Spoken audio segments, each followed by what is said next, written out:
Good morning students. आज हम जलवायु में ऋतुएं पढ़ेंगे। मानसूनी जलवायु की विशेषता एक विशिष्ट मौसमी प्रतिरूप होता है। एक ऋतु से दूसरी ऋतु में मौसम की अवस्थाओं में बहुत अधिक परिवर्तन यानी बदलाव होता है। विशेषकर देश के आंतरिक भागों में यह परिवर्तन अधिक मात्रा में प्रदर्शित होता है।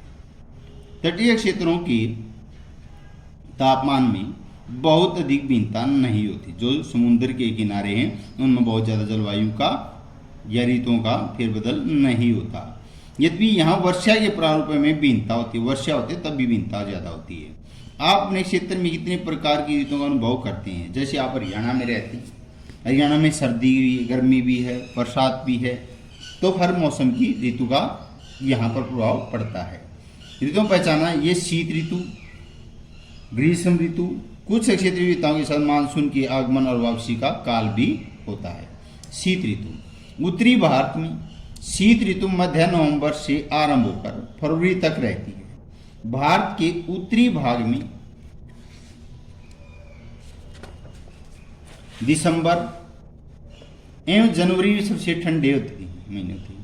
तापमान दक्षिण से उत्तर की ओर बढ़ने पर घटता जाता है।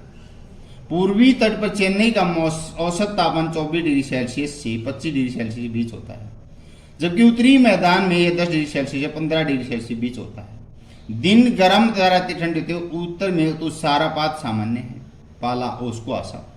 हिमालय के ऊपरी डाउन पर हिमपात यानी बर्फ गिरती होता है। इस ऋतु में देश के उत्तर पूर्वी व्यापारिक पवनें प्रभावित होती है। ये स्थल से समुद्र की ओर बहती है, इसलिए देश के अधिकतर भाग में शुष्क मौसम होता है। इन पवनों के कारण कुछ मात्रा में वर्षा तमिलनाडु के तट पर होती है, क्योंकि वहां ये पवनें समुद्र से स्थल की ओर बहती हैं। देश के उत्तरी भाग में एक कमजोर उच्च दाब का अक्षेत्र बन जाता है, जिसे हल्की पवनें इस अक्षेत्र बाहर की ओर प्रवाहित करती। ऊंचाई से प्रभावित होकर यह पवन पश्चिम तथा उत्तर पश्चिम गंगा घाटी में बहती है। सामान्यतः इस मौसम में आसमान साफ, तापमान तथा आर्द्रता कम एवं पवनें शिथिल और परिवर्तित होती। शीत ऋतु में उत्तरी मैदानों में पश्चिम एवं उत्तर पश्चिम से चक्रवाती विक्षोभ का अंतर्भाग विशेष लक्षण है। यह कम दाब वाली प्रणाली भूमध्य सागर और पश्चिमी एशिया के ऊपर उत्पन्न होती है। पश्चिम पवनों के साथ भारत में प्रवेश करती है। इसके कारण शीतकाल में मैदानों वर्षा होती है तथा पर्वतों के हिमपात, जिसकी उप समय अधिकता आवश्यक है। यद्यपि शीतकाल वर्षा जिसे स्थानीय तौर पर महावट कहा जाता है, जिसे कुल मात्रा में कम होती है, लेकिन यह रबी की फसलों ये बहुत ही महत्वपूर्ण मानी गई है, जो सर्दियों में होती है। प्रायद्वीपीय भारत में शीत ऋतु स्पष्ट नहीं होती। समुद्री पवनों के प्रभाव कारण शीत ऋतु में वहां भी यहाँ तापमान बराबर परिवर्तन होता है। ग्रीष्म ऋतु का सूर्य के उत्तर की ओर आपासी गति के कारण भूमंडलीय ताप पट्टी ऊपर तरफ खिसक जाती है। मार्च से मई तक भारत में ग्रीष्म ऋतु होती है। ताप पट्टी के स्थानांतरण के प्रभाव तथा विभिन्न अक्षांशों मार्च से मई के दौरान रिकॉर्ड किए गए तापमान को देखकर लगाया जा सकता है। मार्च में ढक्कन का पठार त्रिभुजाकार प्रायद्वीपीय पठार का उच्च तापमान लगभग 38 डिग्री सेल्सियस होता है। अप्रैल में मध्य प्रदेश गुजरात का तापमान 42 डिग्री सेल्सियस होता है। मई में देश के उत्तर पश्चिम भागों का तापमान सामान्यतः 45 डिग्री सेल्सियस होता है। प्रायद्वीपीय भारत में समुद्री प्रभाव के कारण तापमान कम होता है। देश के उत्तरी भाग में ग्रीष्म काल में तापमान में वृद्धि होती है।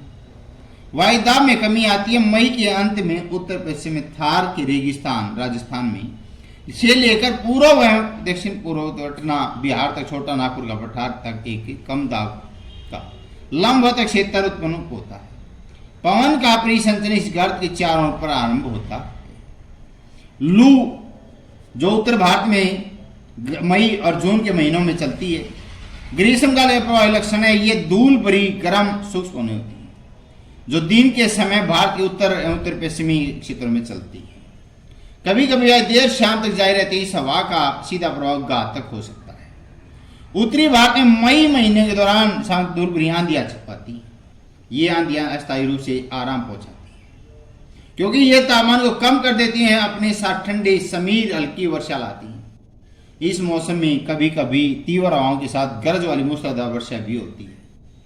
इसके साथ प्राय हिमवृष्टि, ओलावृष्टि भी होती है। वैशाख के महीने में होने के कारण पश्चिम बंगाल में इसे काल बैसाखी नाम से जाना जाता है।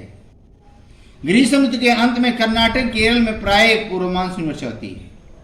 इसके कारण आम जल्दी पक जाते हैं और प्राय से आम्र वर्षा कहा जाता है। यानी उत्तर भारत में इसे लू कहते हैं, कर्नाटक, केरल में इसे आम्र वर्षा कहते हैं, पश्चिम बंगाल में इसे काल बैसाखी के नाम से जाना जाता है। वर्षा ऋतु या मानसून का आगमन जून के प्रारंभ में उत्तरी मैदान में निम्न दाब की अवस्था तीव्र हो जाती है। यह दक्षिणी गोलार्ध की व्यापारिक पवनों को आकर्षित अपनी ओर करती है। ये दक्षिण पूर्व व्यापारिक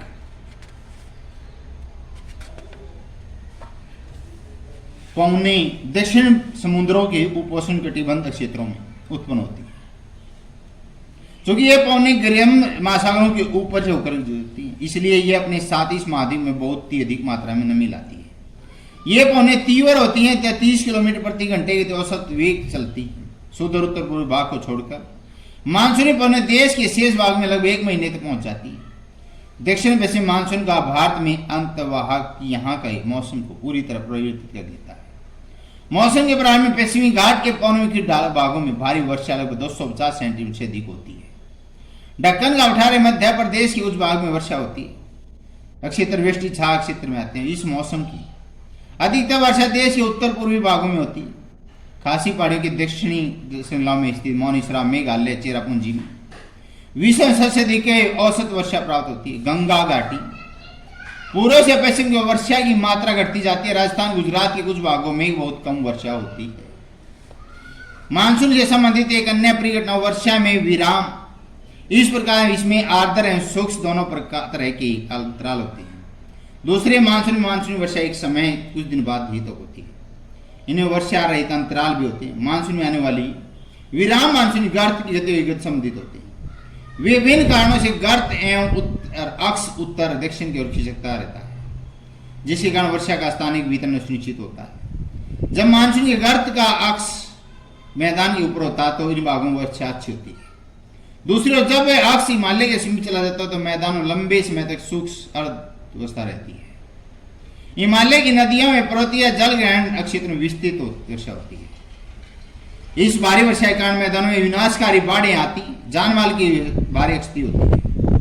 उष्णकटिबंधीय निम्न दाब तीव्रता आवर्ती भी मानसून वर्षा की मात्रा समय को निर्धारित करती है। निम्न दाब का क्षेत्र बंगाल खाड़ी के ऊपर बनता है, मुख्य स्थलीय भाग पार कर जाता है। यह गर्त निम्न दाब के मानसून गर्त अक्ष के अनुसार होता है। मानसून को इसकी अनिश्चितता के लिए जाना जाता है। सूक्ष्म आर्द्र स्थितियों की तीव्रता आवर्ती एवं समय के कारण भिन्नता होती है। इसके कारण यदि एक भाग में बाढ़ आती है दूसरे भाग में सूखा पड़ता है। इसका आगमन एवं वापसी प्राय अव्यवस्थित होती है। इसलिए यह कभी कभी देश के किसानों की कृषि कार्यों को अवस्थित कर देता है। मानसून का आगमन है जो 1 जून के पास चलता है, केरल साइड में आता है और तमिलनाडु, केरल और आंध्रा तक रहता है। 5 जून के पास वो कर्नाटक, गोवा और तेलंगाना, आंध्रा में प्रवेश करता है। 10 जून में मुंबई के पास पहुंच जाता है, भुवनेश्वर, उड़ीसा तक पहुंच जाता है और पटना तक होता हुआ चला जाता है। यानी कि 1 जून को वो मेघालय, पश्चिम बंगाल जून में यहां तक आ जाता है। पटना, बिहार तक वो 10 जून तक पहुंच जाता है मानसून।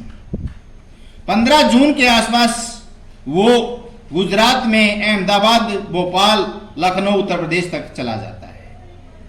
1 जुलाई को वो गाठिया और गुजरात का ऊपर राजस्थान से हरियाणा, पंजाब, दिल्ली, चंडीगढ़ यहां से होता हुआ 1 जुलाई तक प्रवेश कर जाता है। 15 जुलाई तक वो पूरे भारत में कवर कर जाता है। मानसून का आगमन पूरे भारत में फैल जाता है 15 जुलाई तक। वापसी में फिर मानसून लौटता है जब तो सितंबर में 1 सितंबर से लौटना शुरू होता है।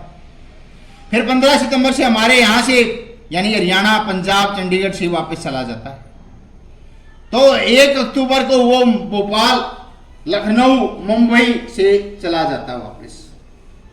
और 15 अक्टूबर के बाद वो हैदराबाद गोवा, कर्नाटक, तेलंगाना, आंध्रा से भी चला जाता वापस।